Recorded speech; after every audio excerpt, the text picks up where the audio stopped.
Good morning everyone, welcome back to my YouTube channel. आज की class में हम करेंगे परमार सर के एनटीपीसी पीवाईक्यू जीके सीरीज के हैंड रिटन नोट्स का रिवीजन। अगर आप हमारे चैनल पर नए हैं तो चैनल को सब्सक्राइब जरूर करें और ये है हमारे चैनल का नाम। चलिए देर न करते हुए हम हमारी क्लास को शुरू करते हैं। और इस क्लास की पीडीएफ भी प्रदान की जाएगी। तो इस क्लास की पीडीएफ कहाँ से मिलेगी तो ये भी हम आपको लास्ट में बताएंगे, तो अंत तक बने रहें। और चलिए शुरू करते हैं हमारी इस क्लास का रिवीजन।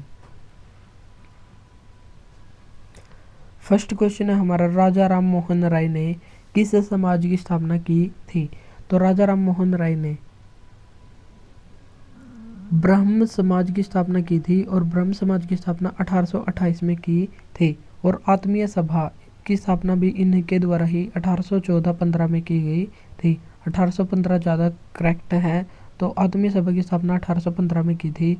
और इनको राजा की उपाधि अकबर सेकंड के द्वारा दी गई थी और इनको ही भारतीय पुनर्जागरण का पिता माना जाता है। और राजा राम मोहन राय ने सती प्रथा का अंत कराने में काफ़ी महत्वपूर्ण भूमिका निभाई थी। और सती प्रथा का अंत 1829 में विलियम बेंटिक की सहायता से किया गया था। और विलियम बेंटिक भारत के पहले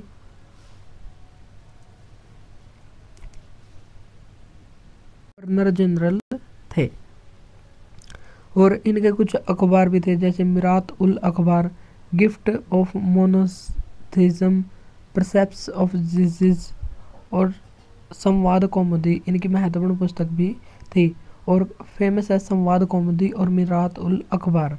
1829 में सती प्रथा का अंत करवाया था। और बंकिम चंद्र चटर्जी नेक्स्ट व्यक्ति हैं, बंकिम चंद्र चटर्जी। इन्होंने राष्ट्रीय गीत लिखा था आनंद मठ, जिसमें संथाल विद्रोह का उल्लेख हुआ है।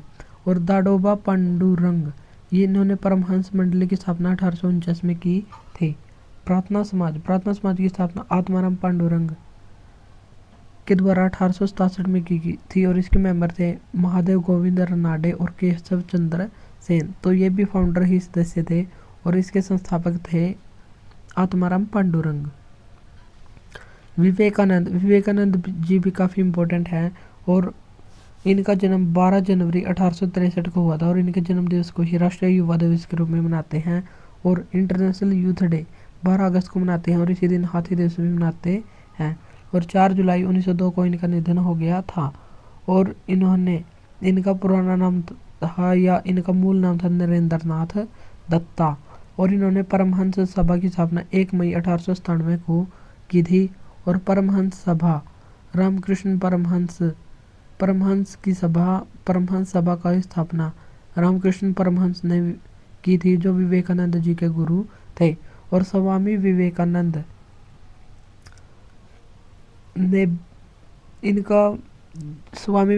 ने परमहंस सभा की स्थापना की थी। और इसका हेडक्वार्टर वेलूर मठ में था। और इन्होंने शिकागो में सितंबर 1893 में स्पीच भी दी थी। और पहली बार इन्होंने हिंदी में स्पीच दी थी, जो सभी लोगों को पसंद आई थी। और रॉक मेमोरियल के नाम से एक जगह भी है जो तमिलनाडु में है, और ये भी विवेकानंद जी से ही संबंधित है। Next second question, paintings Pattachitra कहाँ के पेंटिंग कहलाती हैं? तो ये उड़ीसा की पेंटिंग कहलाती हैं। मधुबनी पेंटिंग ये बिहार की कहलाती हैं। कलमकारी पेंटिंग ये आंध्र प्रदेश की कहलाती हैं। फड़ पेंटिंग राजस्थान की कहलाती हैं। वर्ली पेंटिंग ये कहलाती हैं महाराष्ट्र की। और थांगटा पेंटिंग ये बौद्ध धर्म से संबंधित हैं। पर्यावरण संरक्षण अधिनियम किस वर्ष आया था? पर्यावरण संरक्षण अधिनियम आया था 1986 में। और 1984 में दिसंबर 1984 में भोपाल गैस त्रासदी भी हुई थी। और इसमें मिथाइल आइसोसाइनेट गैस का रिसाव हुआ था। और कंपनी का नाम था यूनियन कार्बाइड कंपनी। और 1992 में आया था elephant project. Wild life protection act ये किस वर्ष का है? ये 1972 में आया था। और टाइगर प्रोजेक्ट 1 अप्रैल 1973 को आया था। और टाइगर प्रोजेक्ट में शामिल पहला टाइगर रिजर्व ये कौन सा था? तो पहला टाइगर रिजर्व था जिम कॉर्बेट नेशनल पार्क। ये जिम कॉर्बेट टाइगर रिजर्व, जिसकी स्थापना 1936 में हुई थी हेली नेशनल पार्क के नाम से, जो भारत का पहला नेशनल पार्क भी है। और पहला टाइगर रिजर्व भी यही है। और बाद में इसका नाम हो गया था जिम कॉर्बेट नेशनल पार्क। और वर्तमान में इसका नाम है रामगंगा नेशनल पार्क। जो उत्तराखंड राज्य में स्थित है। नेक्स्ट है फोर्थ क्वेश्चन, सेलेवरी ग्लैंड्स या लार ग्रंथि कौन सा एंजाइम को रिलीज करती हैं? तो एमाइलेज को रिलीज करती हैं और ये कॉम्प्लेक्स कार्बोहाइड्रेट को सिंपल कार्बोहाइड्रेट में ब्रेक कर देता है। स्टमक जो हमारा पेट होता है उसमें HCl पाया जाता है और इसमें pH वैल्यू होती है 1.6 और HCl हमारे पेट में बैक्टीरिया को ख़त्म करता है और पेप्सिन प्रोटीन को छोटे छोटे अणुओं में तोड़ देता है, यानी कि इसको अमीनो एसिड में ब्रेक कर देता है। म्यूकस मेम्ब्रेन स्टमक की आंतरिक भाग को प्रोटेक्ट करता है। जो हमारे पेट में HCl होता है, HCl पेट को हानि न पहुंचा दे, तो पेट के आंतरिक भाग को प्रोटेक्ट करने के लिए म्यूकस मेम्ब्रेन होती है। छोटी आंत के भी 3 भाग होते हैं, ड्यूडेनम, जुजेनम और इलियम। ड्यूडेनम यह छोटी आंत का सबसे बड़ा भाग होता है और खाने का सबसे अधिक पाचन यहीं पर होता है। जुजेनम और इलियम ये भी छोटी आंत के ही भाग होते हैं और पाचन में सबसे बड़ा अंग होता है छोटी आंत, जो 6 से 7 मीटर की होती है। लीवर को साइज की भाषा में कहते हैं हिपेट और यह रेडिश ब्राउन कलर का होता है और क्यूफर सेल से यह बना होता है और इसमें रीजनरेशन पावर सबसे अधिक होती है और इसी में होता है पित्त रस या बाइल जूस को स्टोर करता है गॉल ब्लैडर में। और इमल्सिफिकेशन ऑफ फैट, ये बड़े बड़े फैट को छोटे छोटे फैट में तोड़ देता है पित्त रस। और जो लीवर होता है इसको साइंस की भाषा में कहते हैं हिपेट का मतलब होता है लीवर और आइटिस का मतलब होता है सूजन। जब लीवर में सूजन आ जाती है तो इसको कहते हैं हेपेटाइटिस और इसे मानव शरीर की प्रयोगशाला भी कहते हैं। और यदि मानव की मृत्यु हो जाए तो सबसे पहले इसका लीवर ही चेक किया जाता है और जहर से मृत्यु होने पर लीवर को ही चेक किया जाता है। पैनक्रियाटिक जूस, इसमें 2 एंजाइम होते हैं, ट्रिप्सिन और लाइपेज। ट्रिप्सिन जिसमें प्रोटीन को एमिनो एसिड में तोड़ देता है और ये बेसिक मीडियम में होता है और लाइपेज ये फैट को फैटी एसिड में तोड़ देता है। और पेप्सिन ओडाइस मीडियम में होता है, एसिडिक। बेसिक मीडियम में होता है ट्रिप्सिन और पेप्सिन होता है एसिडिक। जो अम्लीय मीडियम होता है वहाँ पर होता है पेप्सिन एंजाइम। उंगली नुमा संरचना जिसका नाम होता है विली और ये खाने का अवशोषण सही से हो इसके लिए पृष्ठीय क्षेत्रफल बढ़ाते हैं। स्मॉल इंटेस्टाइन, ये छोटी आंत है, ये सबसे लंबा भाग होता है जो 7 से 8 मीटर की होती है। एलिमेंट्री कैनाल, जो हमारा मुख्य गुहा होता है, तो पाचन कहाँ से होता है, भोजन कहाँ पर जाता है? सबसे पहले मुख्य गुहा में, फिर मुंह में, फिर ईसोफेगस या ग्रास नली में, फिर stomach, small intestine, large intestine और फिर जाता है गुदा, यह जिसे कहते हैं रेक्टम, और फिर जाता है एनस में। तो यहाँ से भोजन बाहर हो जाता है। बड़ी आंत, इसकी लंबाई होती है 1 से 2 मीटर और कोलम जिसे जहाँ पर वाटर ऑब्जर्व होता है, जो बचा हुआ वेस्ट होता है यहाँ पर ऑब्जर्व हो जाता है। नेक्स्ट 5th क्वेश्चन, वजन या मास मैटर पर डिपेंड करता है, ग्रेविटी पर नहीं। मास हमेशा कांस्टेंट रहेगा और ग्रेविटी 1/6 यहाँ का 1/6 ग्रेविटी मून पर हो जाती है। यदि जी का मान होता है 9.8 मीटर पर सेकंड स्क्वायर और वेट होता है m/g, तो किलोग्राम मीटर पर सेकंड स्क्वायर जो न्यूटन होता है। अगर न्यूटन हो तो ये चेंज होगा और मास कभी भी चेंज नहीं होगा। पृथ्वी और चंद्रमा दोनों पर ही एक जैसा रहेगा। दक्षिण अमेरिका का स्थल अवरुद्ध देश, यह लैंडलॉक कंट्री कौन सा है? तो यह प्राग्वे और बोलिविया। वर्ल्ड का सबसे सूक्ष्मतम मरुस्थल का नाम है आटाकामा मरुस्थल और हाईएस्ट पीक माउंट एकांकागुआ है जो अर्जेंटीना में स्थित है। वर्ल्ड की हाईएस्ट एक्टिव वॉल्केनो, सबसे ऊंची सक्रिय ज्वालामुखी का नाम है ओजस डेल सलाडो जो चिली व अर्जेंटीना के सीमा पर स्थित है। डबली लैंडलॉक कंट्री, वे लैंडलॉक जैसे कोई ये 2 लैंडलॉक कंट्री हैं और जो इनके ऊपर देश हैं वो भी लैंडलॉक हैं, तो इसको कहते हैं डबली लैंडलॉक्ड। और ये है उज्बेकिस्तान और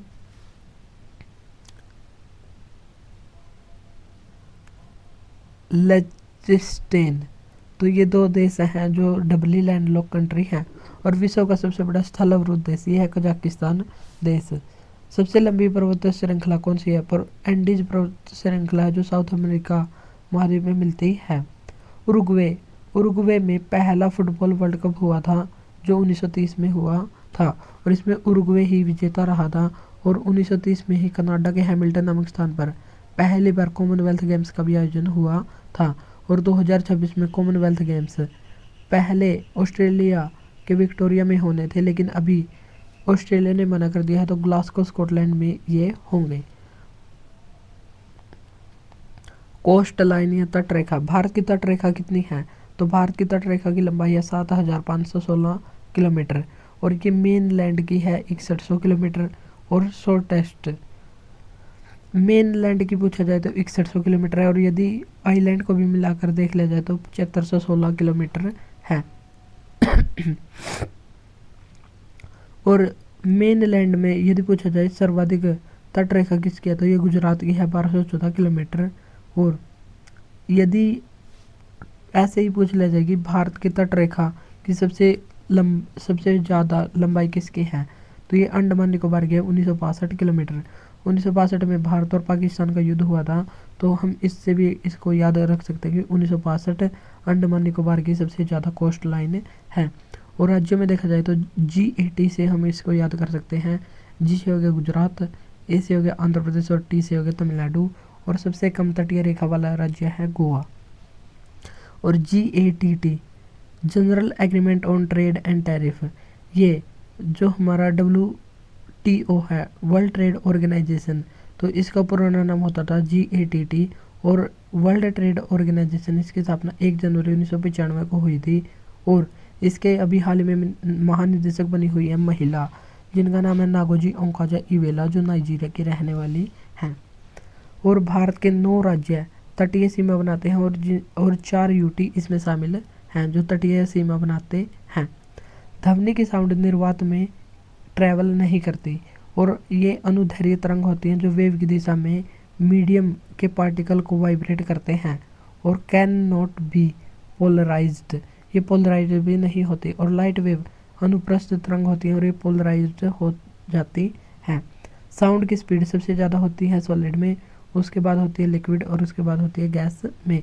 तो सबसे ज़्यादा इसमें और सबसे कम इसमें होती है। और एल्यूमिनियम, एल्यूमिनियम के ऐसा का नाम क्या है? इसके ऐसा का नाम है बॉक्साइट, और उड़ीसा में ये सर्वाधिक मात्रा में मिलता है। और एल्यूमिनियम को किससे डिनोट करते हैं? AL से इसको डिनोट करते हैं। Next 9th question, full form. Full form जो कंप्यूटर से संबंधित है, कंप्यूटर से संबंधित फुल फॉर्म भी एग्जाम्स में बार बार आती हैं। तो HTTP hyper text transfer protocol. URL की फुल फॉर्म है uniform resource locator. ALU arithmetic logic unit. GPU graphics processing unit. BIOS basic input output system. SIM subscriber identity module. और WWW world wide web, जिसकी स्थापना Tim Berners-Lee ने की थी। और world wide day कब मनाया जाता है? 1 अगस्त को ये दिवस मनाया जाता है। और RAM read random access memory. और ROM की मतलब होता है रीड ओनली मेमोरी। और OS का मतलब होता है ऑपरेटिंग सिस्टम। तो ये सभी क्वेश्चन हमको यहाँ पर रखने हैं ध्यान। नेक्स्ट 10th क्वेश्चन, अनुसंधान या इंस्टीट्यूट या research institute.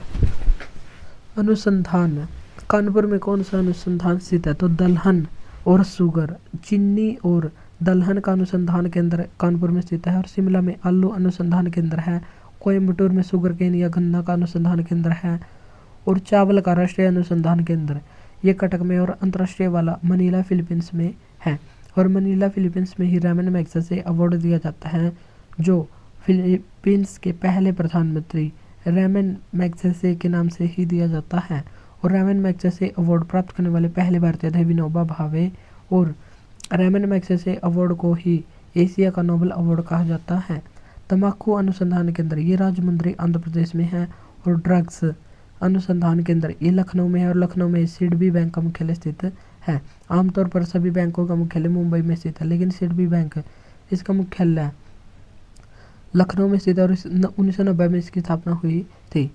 Small industrial development bank of India इसकी फुल फॉर्म भी हमको ध्यान रखनी है। अब हम देख लेते हैं कुछ महत्वपूर्ण स्मारक या इमारत जो दिल्ली में स्थित हैं। तो एडविन लुटियंस ने इंडिया गेट का नक्शा तैयार किया था, यह इसके वास्तुकार थे। अलाई दरवाज़ा ये दिल्ली में स्थित है। और हुमायूं का मकबरा हाजी बेगम के द्वारा बनाया गया था, ये भी दिल्ली में ही स्थित है। अलाई दरवाज़ा का निर्माण अलाउद्दीन खिलजी ने करवाया था। और अलाउद्दीन खिलजी 1296 से 1316 तक मुगलों में खिलजी वंश का शासक रहा। दिल्ली सल्तनत में खिलजी वंश का शासक रहा था। और मुगलों का शासनकाल शुरू होता है 1526 से, जब दिल्ली सल्तनत का अंत हो गया था 1526 में। और 1526 से 1862 तक मुगलों का कार्यकाल रहता है, 1857 की क्रांति तक। और 1862 में बहादुर शाह जफर जिसकी रंगून में मृत्यु हो गई थी, तो वो अंतिम मुगल बादशाह था। फतेहपुर सीकरी इसको अकबर के द्वारा बसाया गया था। और फतेहपुर सीकरी को सलीम अली के नाम से बसाया गया था। और सलीम अली कौन थे, तो ये एक सूफी संत थे। और इनके जब बच्चे नहीं हो रहे थे तो ये आशीर्वाद लेने के लिए वहाँ पर गए थे। और इनके आशीर्वाद से उनको एक बेटा हुआ था जिसका नाम था जहांगीर। और जहांगीर का बचपन का नाम था सलीम, तो सलीम इन्हीं के नाम पर रखा गया था। और इन्हीं के सम्मान में एक नगर बसाया गया था जिसका नाम था फतेहपुर सीकरी। और यहीं पर बुलंद दरवाज़ा बनाया गया था जो आगरा में ही स्थित है। और बुलंद दरवाजे का निर्माण अकबर ने गुजरात विजय के उपलक्ष्य में करवाया था। और मुगल में जब जो हुमायूं का मकबरा है वो 4 बाग शैली में निर्मित है, यानी कि किले के चारों ओर बाग होते थे और ये रास्ते निकाल दिए जाते थे और यहाँ पर होते थे पार्क, और इनको कहा जाता है 4 बाग शैली। और हुमायूं के मकबरे का निर्माण हाजी बेगम ने करवाया था। और एक करंट अफेयर्स का क्वेश्चन है, यहीं पर एक म्यूजियम भी स्थापित किया गया है हुमायूं के मकबरे के नीचे, जो अभी हाल में स्थापित किया गया है, दिल्ली में इसको स्थापित किया गया है।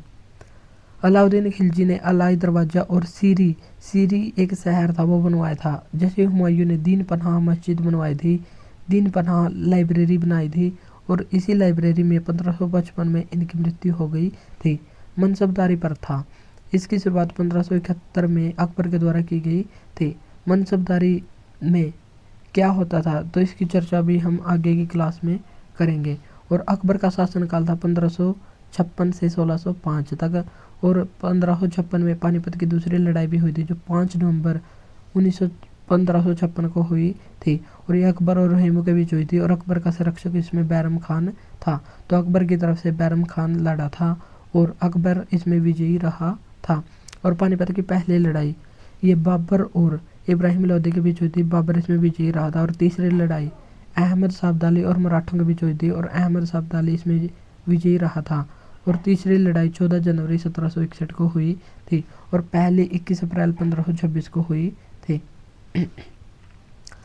नेक्स्ट है 12th question. UNSC United nation security council संयुक्त राष्ट्र सुरक्षा परिषद में कुल सदस्यों की संख्या कितनी होती है? 15 सदस्य होती है, जिसमें से 5 परमानेंट ये स्थायी होते हैं, 10 नॉन परमानेंट होते हैं, अस्थायी होते हैं और इनका कार्यकाल 2 वर्ष का होता है।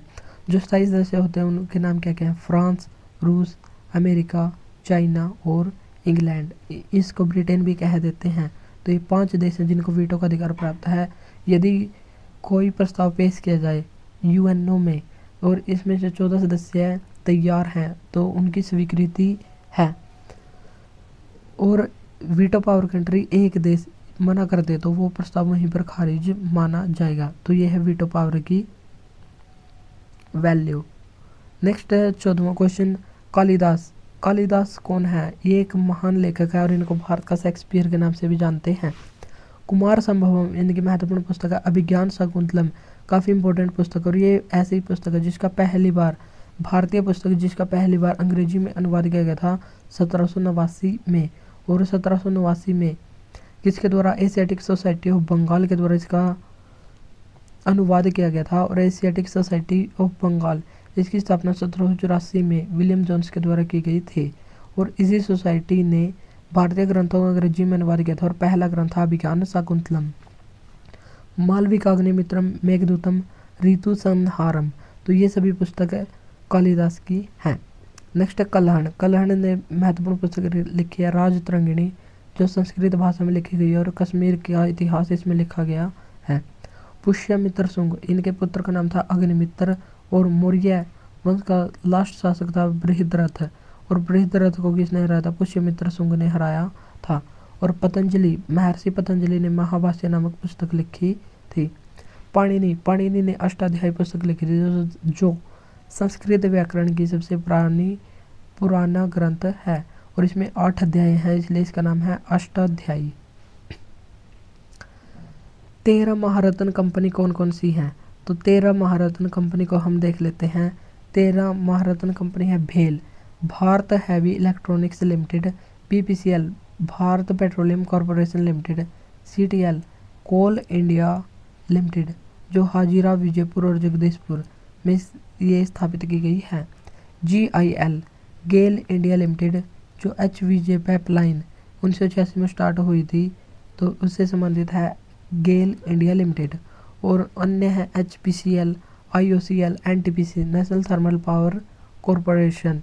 और इसके द्वारा ही अभी हाल ही में लद्दाख में पहली बार सार्वजनिक परिवहन के लिए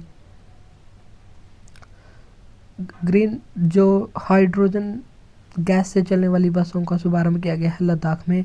और इसको शुरू करने वाली कंपनी है NTPC, ONGC, PGC, SAIL, OIL, PFC और आरईसी। तो ये 13 महारत्न कंपनी है। करंट अफेयर्स में हम देख लेते हैं, अगर कोई नई महारत्न कंपनी बनी होगी तो नेक्स्ट क्लास में हम इसकी चर्चा करेंगे। उम्बटू ऑपरेशन सिस्टम, यह किस पर कार्य करता है, ये लिनक्स पर कार्य करता है। और भारत का पहला सुपर कंप्यूटर का नाम है परम 8000। और सुपर कंप्यूटर का जनक भारत में विजय पी भटकर को माना जाता है। और क्वांटम साइंस ईयर किस ईयर को मनाया जाएगा, तो ये 2025 को मनाया जाएगा। और 2024 को कौन सा दिवस मनाया गया है, कैमलिट्स या ऊँटों का वर्ष मनाया गया है। और 2023 में मोटे अनाज या बाजरा का अंतर्राष्ट्रीय दिवस भी मनाया गया है। बीमारी और इससे होने वाले वायरस और उनसे होने वाली बीमारियां कौन कौन सी है। वायरस ये जेनेटिक मटेरियल होते हैं, डीएनए और आरएनए। आरएनए को रेट्रोवायरस, आरएनए को प्रभावित करने वाले होते हैं रेट्रोवायरस, जैसे होता है कोविड। और हेपेटाइटिस लीवर को इफेक्ट करता है। और ये हैवी श्योर वैक्सीन इसके लिए लॉन्च की गई है। और वायरस से होने वाले रोग हैं जैसे डेंगू, जो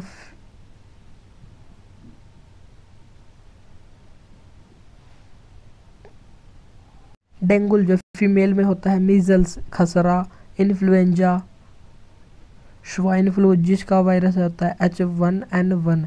ऐसे हो गया हेपेटाइटिस। आर से हो गया रेबीज कुत्ते के काटने से होता है और इसमें पानी से डर लगता है। और पहला रेबीज मुक्त राज्य बन गया है गोवा। ए से हो गया एड्स HIV वायरस से होता है और 1 दिसंबर को एड्स डे मनाया जाता है और इसके लिए एलिसा टेस्ट होता है। और एड्स की फुल फॉर्म है एक्वायर्ड इम्यूनोडेफिशिएंसी सिंड्रोम। और इसमें जो रोग प्रतिरोधक क्षमता होती है वो ख़त्म हो जाती है, रोग और शरीर रोगों से प्रभावित होने लगता है।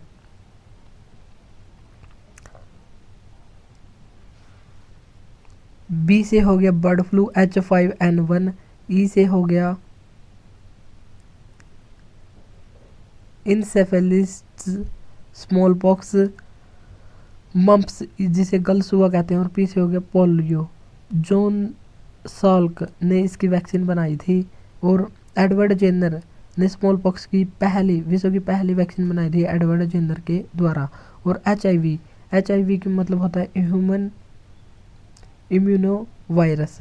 और ELISA enzyme linked immuno sorbent एलिसी ये होता है इसकी फुल फॉर्म। और एलिसा टेस्ट एड्स से संबंधित होता है। नेक्स्ट 18वां क्वेश्चन बिम्स्टेक की फुल फॉर्म क्या होती है। Bay of Bengal initiative for multi sectoral technical and economic corporation. इसकी स्थापना 1997 में हुई थी और इसमें 7 देश शामिल हैं। और इसमें 7 देश कौन कौन से हैं? Bangladesh, India, Myanmar, Sri Lanka, Thailand, Nepal और भूटान। और इसका हेडक्वार्टर बांग्लादेश ढाका बांग्लादेश में स्थित है। और बिम्स्टेक के पहले भारतीय अध्यक्ष अभी हाल में इंद्रमणि पांडे बने हैं।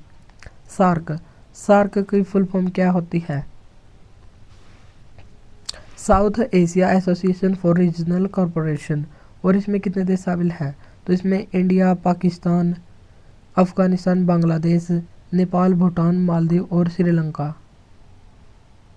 तो इसमें 8 देश शामिल हैं और इसे दक्षेश भी कहते हैं। और 1985 ढाका में इसकी स्थापना की गई थी और इसका हेडक्वार्टर काठमांडू नेपाल में स्थित है।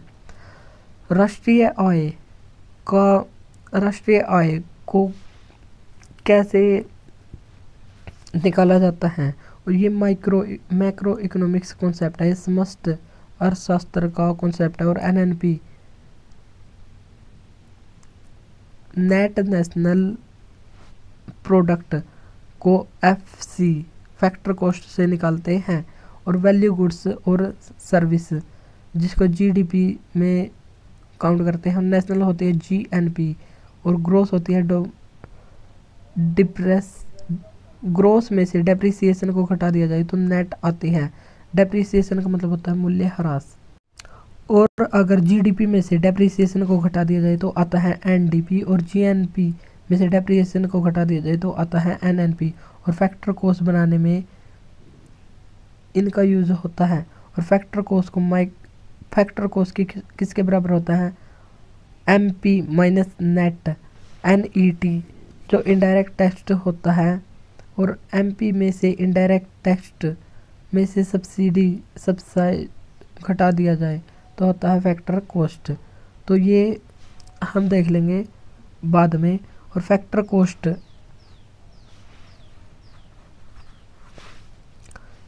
इनको हम बाद में देखेंगे। और अब हम करते हैं नेक्स्ट 20 क्वेश्चन। 1576 में कौन सा युद्ध हुआ था? हल्दी घाटी का युद्ध हुआ था जो महाराणा प्रताप और अकबर के सेना के जो एक राजा थे, आमेर के राजा मानसिंह फर्स्ट राजा मानसिंह और महाराणा प्रताप के बीच हुआ था हल्दी घाटी का युद्ध 1576 में। 1526 में पानीपत की पहली लड़ाई हुई थी बाबर और इब्राहिम लोदी के बीच। और इब्राहिम लोदी इसमें हार गया था। और ये दिल्ली सल्तनत का पहला शासक था जो युद्ध में लड़ते लड़ते मारा गया था। और यहाँ पर मुगल साम्राज्य की स्थापना हो गई थी। 1556 में दूसरी पानीपत की लड़ाई हुई थी। अकबर इसमें 13 साल का था। और 1555 में हुमायूं की मृत्यु हो गई थी। अकबर और हेमू के बीच हुई थी और बैरम खान ने इसको लीड किया था। 14 जनवरी 1761 को तीसरा युद्ध हुआ था और इसमें मराठे हार गए थे और अफगान के शासक अहमद शाह अब्दाली इसमें जीत गए थे। अब हम देख लेते हैं महत्वपूर्ण हेडक्वार्टर। इंटरनेशनल कोर्ट इसका मुख्यालय कहाँ पर स्थित है? द हेग नीदरलैंड में स्थित है। और इसमें 15 न्यायाधीश होते हैं और प्रत्येक का कार्यकाल 9 वर्ष का होता है। पेरिस में यूनेस्को का मुख्यालय स्थित है। यूनिसेफ का मुख्यालय न्यूयॉर्क में स्थित है। जिनेवा में WHO, WTO, ILO, WMO world meteorological organization विश्व मौसम विभाग इनका मुख्यालय स्थित है। और इंटरपोल का मुख्यालय लियोन फ्रांस में स्थित है। इसकी स्थापना 1923 में हुई थी और अभी हाल ही में इसके नए अध्यक्ष भी बनाए गए हैं। तो उसका नाम बताना आपको कमेंट बॉक्स में। IBRO international bank for reconstruction organization world bank का पुराना नाम होता था। और IMF और वर्ल्ड बैंक दोनों की स्थापना 1944 के ब्रेटन वुड्स सम्मेलन में हुई थी। और दोनों का मुख्यालय वाशिंगटन DC अमेरिका में स्थित है। और वर्ल्ड बैंक के अध्यक्ष का नाम है अजय बंगा। नेक्स्ट 22वां क्वेश्चन। लोकसभा का वर्णन किस अनुच्छेद में है? तो संविधान का अनुच्छेद 81 में है। और 79 में संसद का है। 80 में राज्यसभा का और 81 में लोकसभा का वर्णन किया गया है। और लोकसभा को लोअर हाउस या हाउस ऑफ पीपल या लोगों का सदन कहते हैं और इसे लोकप्रिय सदन भी कहते हैं। और इसके प्रत्यक्ष चुनाव होते हैं और साधारण बहुमत प्रणाली से होते हैं। और इंग्लैंड के first past the post system से इसके चुनाव होते हैं। और 5 वर्ष अधिकतम कार्यकाल होता है। और इसको 1 साल तक अधिकतम भी बढ़ाया जा सकता है यदि राष्ट्रीय आपातकाल लगा हो। तो राष्ट्रीय आपातकाल होने पर केवल 1 वर्ष तक इसका कार्यकाल को बढ़ाया जा सकता है। और 1 अप्रैल 1952 को 17 अप्रैल 1952 को लोकसभा का गठन हुआ था और पहली मीटिंग 13 मई 1952 को हुई थी। मैक्सिमम सदस्य कितने हो सकते हैं? 552, और जिसमें से 550 वर्तमान में इसमें सदस्य हैं। 104वां संविधान संशोधन 2019 में हुआ था और इसके द्वारा 2 एंग्लो इंडियन को लोकसभा में जो राष्ट्रपति मनोनीत करता था उनको कैंसिल कर दिया गया था और राज्यसभा में 12 सदस्यों को मनोनीत राष्ट्रपति के द्वारा किया जाता है। ये अब भी किया जाता है। और लोकसभा में वर्तमान में 550 सदस्य हैं, जिसमें से 530 राज्यों से और 20 सदस्य यूटी से हैं। नेक्स्ट है 23वां क्वेश्चन, सिख गुरु। सिख गुरु, पहले सिख गुरु का नाम था गुरु नानक देव और इनके जन्म दिवस को गुरु पर्व त्योहार के रूप में मनाया जाता है और इनका जन्म 1469 में हुआ था और 1539 में इनकी मृत्यु हो गई थी। और इनका जन्म तलवंडी नामक स्थान पर हुआ था और जिसका वर्तमान नाम है ननकाना साहिब और ये वर्तमान पाकिस्तान में स्थित है। गुरु गोबिंद सिंह, ये 10वें और लास्ट गुरु थे और इन्होंने खालसा पंथ की स्थापना 1699 में बैसाखी के दिन की थी और बैसाखी होती है 13 अप्रैल को। 13 अप्रैल 1699 को खालसा पंथ की स्थापना की थी।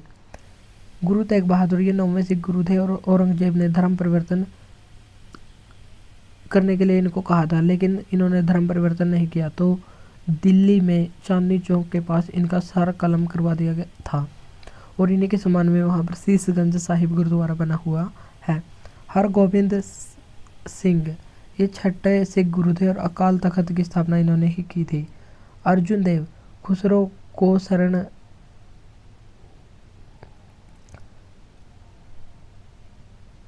दी थी और ये जहांगीर का बेटा था और हत्या जहांगीर के द्वारा ही करवाई गई थी।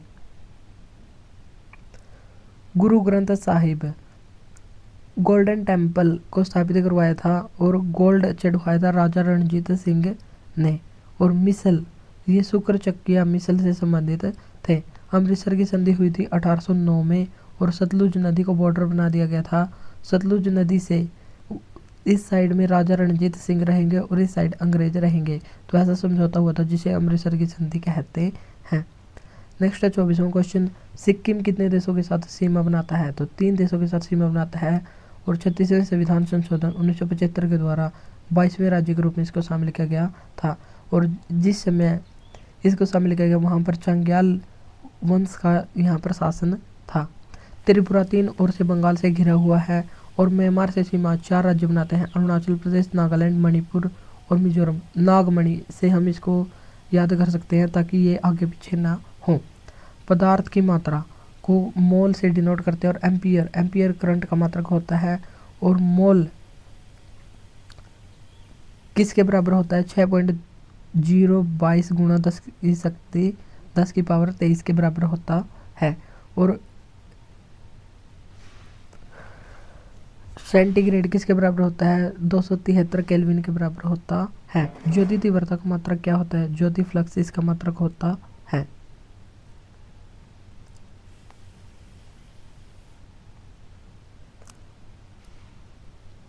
अब हम देख लेते हैं महत्वपूर्ण कृषि। सिल्वीकल्चर फॉरेस्ट से संबंधित होते, पिसीकल्चर मछली पालन, हॉर्टिकल्चर गार्डनिंग या बागवानी से संबंधित होती हैं और गोल्डन रेवोल्यूशन जो शहद से संबंधित होती है। मियावाकी ये फॉरेस्ट ग्रो टेक्निक में सहायक होती है। जूट जिसे गोल्डन फाइबर कहते हैं और भारत का सबसे ज़्यादा प्रोडक्शन वर्ल्ड जो पश्चिम बंगाल में होता है और पश्चिम बंगाल जूट के उत्पादन में टॉप पर है। निर्यातक कौन सा है? बांग्लादेश निर्यातक है और पहली जूट मिल ये 1855 पश्चिम बंगाल में ही स्थापित हुई थी। पादप जगत का उभयचर किसको कहा जाता है? तो पादप जगत का उभयचर ब्रायोफाइटा को कहा जाता है और फंगस की स्टडी को कहते हैं माइकोलॉजी और शैवाल की स्टडी फाइकोलॉजी कहलाती है। और लिटमस पेपर लिचेन से बना होता है और पहला लाइकेन पार्क ये उत्तराखंड में स्थापित किया गया है। नीलम संजीवा रेड्डी ये 64 वर्ष की आयु में राष्ट्रपति बने थे और भारत की यंगेस्ट सबसे कम उम्र के राष्ट्रपति हैं द्रौपदी मुर्मू और आज़ाद भारत में जन्मी पहले राष्ट्रपति हैं जिनका जन्म 1977 के बाद हुआ है और पहली जनजातीय राष्ट्रपति भी बनी है और दूसरी महिला राष्ट्रपति भी यही बनी है। और सबसे लंबा कार्यकाल रहा डॉक्टर राजेंद्र प्रसाद का जो 1950 से 1962 तक रहे हैं। और दूसरे राष्ट्रपति रहे सर्वपल्ली राधाकृष्णन जो पहले उपराष्ट्रपति भी थे। और तीसरे जाकिर हुसैन जो दूसरे उप राष्ट्रपति और पहले मुस्लिम राष्ट्रपति रह चुके हैं। विश्व में लार्जेस्ट डेजर्ट कौन सा है? तो ये अंटार्कटिका जो ठंडा मरुस्थल है और सहारा मरुस्थल अफ्रीका का मरुस्थल है जो गर्म मरुस्थल है और विश्व का सबसे बड़ा मरुस्थल भी है। भारत में ठंडा मरुस्थल है लद्दाख का मरुस्थल और गर्म है अरावली के नॉर्थ वेस्ट में ग्रेट इंडियन डेजर्ट। गोबी का मरुस्थल ये एशिया में ही स्थित है। और टकला मकान मरुस्थल ये चीन में स्थित है। सुभाष चंद्र बोस से संबंधित कुछ महत्वपूर्ण बातें। तुम मुझे खून दो मैं तुम्हें आज़ादी दूंगा और जय हिंद और दिल्ली चलो ये महत्वपूर्ण नारे दिए थे सुभाष चंद्र बोस ने। और सुभाष चंद्र बोस ने फॉरवर्ड ब्लॉक की स्थापना भी 1939 में की थी। और सुभाष चंद्र बोस ने ही आज़ाद हिंद फौज की स्थापना की थी। बाल गंगाधर तिलक स्वराज मेरा जन्म सिद्ध अधिकार है ये इन्होंने कहा था। और भारतीय शांति का जनक पी चिरोल के द्वारा इनको बोला गया था और लोकमान्य की उपाधि इनको दी गई थी। और इनके दो महत्वपूर्ण न्यूज़पेपर थे, एक मराठा एक केसरी। मराठा अंग्रेजी भाषा में था और केसरी मराठी भाषा में था। और इनकी महत्वपूर्ण पुस्तक है Arctic home in the Vedas. और गणपति और शिवाजी फेस्टिवल को इन्होंने 1894 में शुरू किया था। होम रूल लीग की स्थापना इन्होंने 1916 में की थी और इसका हेडक्वार्टर पुणे में था।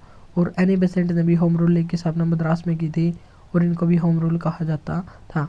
और एनी बेसेंट पहली महिला थी जो कांग्रेस की महिला अध्यक्ष बनी थी। और कांग्रेस की दूसरी महिला अध्यक्ष या पहली भारतीय महिला अध्यक्ष ये बनी थी सरोजिनी नायडू जो 1925 के कानपुर अधिवेशन में बनी थी। तो ये सभी बातें हमको यहाँ पर रखनी है ध्यान। और आज की क्लास में हम करेंगे इतने ही क्वेश्चन। और जो हमारा इकोनॉमिक्स का क्वेश्चन रह गया उसको भी हम नेक्स्ट क्लास में कवर करेंगे। तो आज के लिए इतना ही, मिलते हैं नेक्स्ट वीडियो में। Thank you.